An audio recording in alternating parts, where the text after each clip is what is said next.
เป็นโชว์ที่น้ำพุจิเวลครับผมก็จะมีเวลา2 ทุ่มครึ่ง3 ทุ่มครึ่งครับผม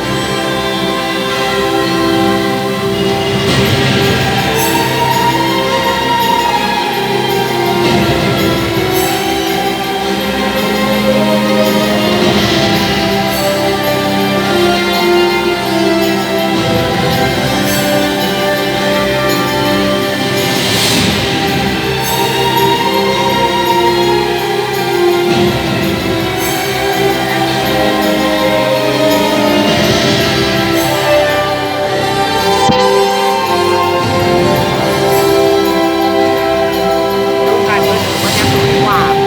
บอกว่า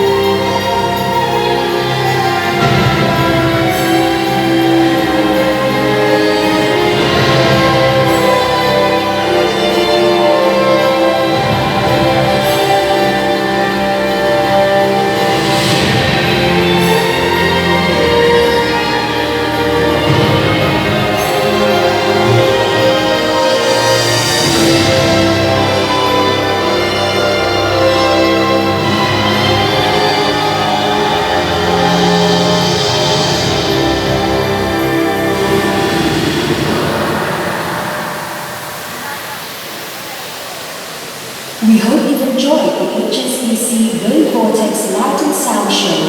Have a sparkling time.